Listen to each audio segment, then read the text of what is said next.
Good morning, students. Here we are continuing your second chapter, Force and Laws of Motion. As you know that we had already discussed about the force, momentum and inertia in previous session. So now in this session we are discuss about the Newton's law of motion, recoil of gun and the propulsion of rocket. So first topic is Newton's first law of motion.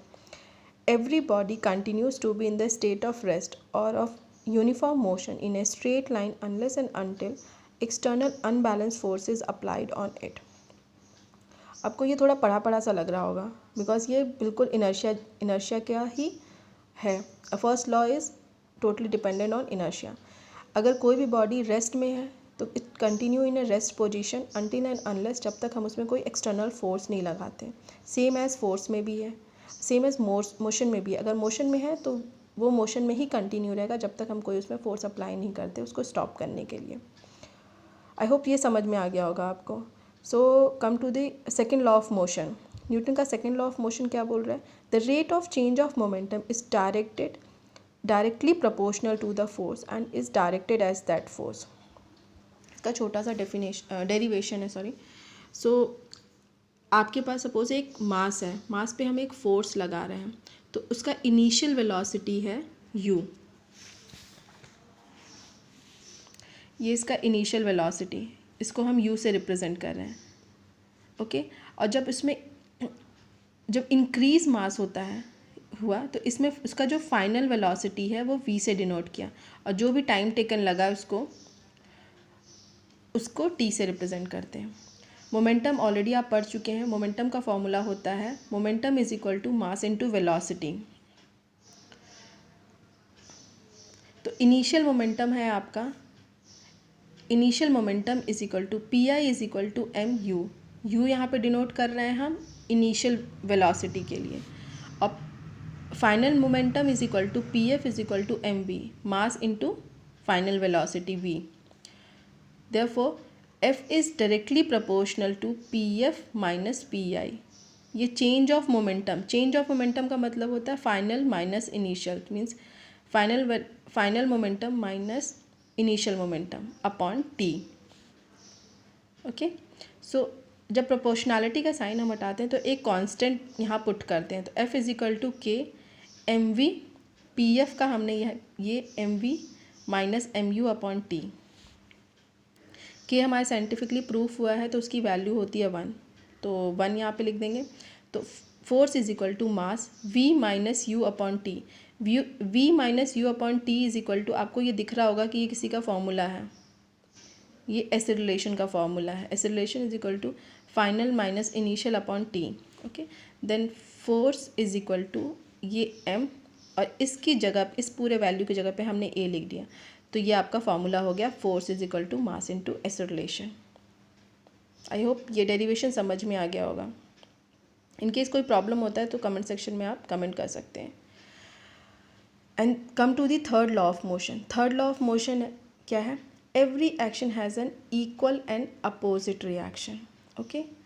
अगर आप किसी body पे force apply करते हो, आपके पास दो body है मतलब ए एंड बी. अगर ए बी पे फोर्स अप्लाई करता है तो सेम एज बी भी ए पे फोर्स अप्लाई करेगा. ओके. तो उसका फॉर्मूला होता है F1 is equal to minus F2. Minus का मतलब यहाँ है क्योंकि इसका जो डायरेक्शन है वो अपोजिट साइड में है, इसलिए ये माइनस साइन होगा. Okay. F1 is equal to minus F2. A को आप F1 सपोज करो और इसको F2 करो. ओके. तो ये आपका फॉर्मूला हो गया. Now come to the third topic, recoil of gun.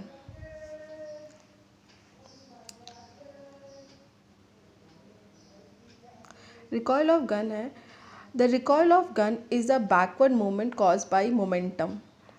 जो भी आपको backward movement होता है किसके ड्यू टू से? मोमेंटम के. सो आपके पास एक गन है जिसमें एक ट्रिगर बना है, ये हैमर है आपका और ये बुलेट है. अभी आप देखिए ये गन मतलब पूरा रेस्ट पोजीशन में, मतलब आपका ट्रिगर अभी आप तक ट्रिगर प्रेस नहीं किया है, प्लस हैमर भी अपना एक्शन नहीं कर रहा है बिकॉज जब तक ट्रिगर प्रेस नहीं होगा तो हैमर भी एक्शन नहीं करेगा. तो ये hammer and the trigger bullet, ये सब चीज़ें रेस्ट पोजीशन में हैं। ओके, तो जब आप ट्रिगर प्रेस करते हो तो हैमर बुलेट की तरफ प्रेशर लगाता है, तो bullet will go in a very fast force. Okay, जब वो फास्ट फोर्स पाता है, जब वो बाहर की ओर निकलता है, उसको हम लोग बोलते हैं मसल वेलोसिटी। अगर हैमर ने बुलेट की तरफ प्रेशर दिया तो सेम एज बुलेट भी हैमर की तरफ प्रेशर देगा, उसको हम लोग बोलते हैं रिकॉयल ऑफ गन। आपको यहाँ डेफिनेशन में दिख रहा होगा, the recoil of a gun is a backward movement. जो भी बैकवर्ड मूवमेंट मतलब पीछे की ओर आपका हैमर गया, वो पूरे मूवमेंट को हम लोग बोलते हैं रिकॉयल ऑफ गन। ये आपका है formula, total initial velocity total initial momentum is equal to total final momentum।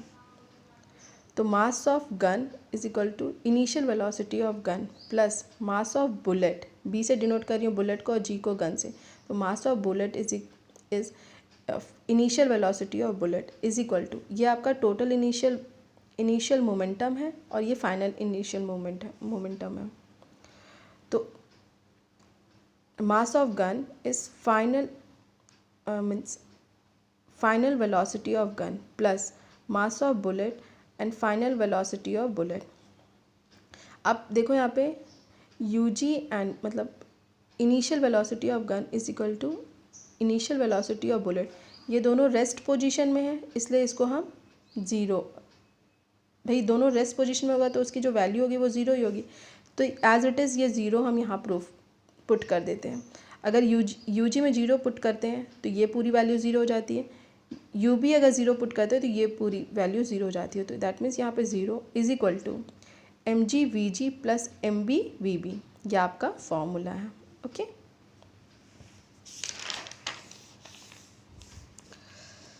So next topic is propulsion of rocket। propulsion of rocket is based on the Newton third law of motion। Newton third law of motion क्या कहता है, every action has equal and opposite reaction. Means आपके पास एक rocket है, ठीक है, rocket का जो ट्रेमेंडस फ्यूल है वो नीचे की ओर थ्रस्ट प्रोवाइड कर रहा है, जो भी फोर्स लग रहा है वो कहाँ पे लग रहा है, एयर मॉलिक्यूल्स में। ओके, और न्यूटन का थर्ड लॉ यही है, every action has an equal and opposite reaction. जब ये इसका फोर्स एयर मॉलिक्यूल्स पे लग रहा है,